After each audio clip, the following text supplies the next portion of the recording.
Welcome to పూరాలుకల్. ప్రముఖ messaging app Telegram పై కేంద్ర ప్రభుత్వం సంచలన ఆరోపణలు చేసింది. టెలిగ్రామ్ కేవలం ఒక చాటింగ్ యాప్ మాత్రమే కాదని, అది నేరగాళ్లకు అడ్డాగా మారిందని, దేశంలో ఒక కొత్త డార్క్ వెబ్ లా రూపాంతరం చెందిందని కేంద్రం తీవ్ర విమర్శలు గుప్పించింది. ఈ మేరకు ఢిల్లీ హైకోర్టులో కేంద్ర ప్రభుత్వం ఒక కీలక అఫిడవిట్ ని కూడా దాఖలు చేసింది. నీట్ యూజీ రీటెస్ట్ నేపథ్యంలో ఇటీవల కేంద్ర ప్రభుత్వం టెలిగ్రామ్ పై విధించిన తాత్కాలిక నిషేధాన్ని సవాల్ చేస్తూ సదరు సంస్థ ఢిల్లీ హైకోర్టును ఆశ్రయించింది.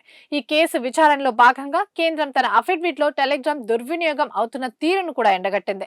టెలిగ్రామ్ లో ఉన్న లూప్ హోల్స్, అడ్వాన్స్డ్ ప్రైవసీ ఫ్యూచర్లను వాడుకొని సైబర్ నేరగాళ్లు, ఉగ్రవాదులు, డ్రగ్స్ ముఠాలు చట్టం కిందికి దొరకకుండా తప్పించుకుంటున్నారని కేంద్రం ఆరోపించింది. యూజర్లు తమ ఐడీలు, ఫోన్ నెంబర్లు దాచుకునే వీలుండటంతో దర్యాప్తు అధికారులకు వారిని ట్రాక్ చేయడం కష్టంగా మారిందని కోర్టుకు తెలిపింది. ముఖ్యంగా జూన్ 21న జరగబోయే నీట్ రీటెస్ట్ నేపథ్యంలో కొన్ని ముఠాలు టెలిగ్రామ్ వేదికగా ప్రశ్న పత్రాల లీకేజీపై తప్పుడు ప్రచారం చేస్తూ విద్యార్థులను తప్పుదోవ పట్టిస్తున్నాయని కేంద్రం స్పష్టం చేసింది. ఇలాంటి మోసపూరిత నెట్వర్క్లను అడ్డుకోవడానికి జూన్ 22 వరకు టెలిగ్రామ్ పై తాత్కాలిక ఆంక్షలు విధించినట్లు కేంద్ర ప్రభుత్వం కోర్టుకు వివరించింది. దీనిపై ఢిల్లీ హైకోర్టు ఇలాంటి నిర్ణయం తీసుకోబోతుందనేదే ఇప్పుడు దేశవ్యాప్తంగా ఆసక్తిగా మారింది. ఇవే ఇప్పటి వరకు అప్డేట్స్. మరిన్ని అప్డేట్స్ కోసం చూస్తూనే ఉండండి పూరాలు.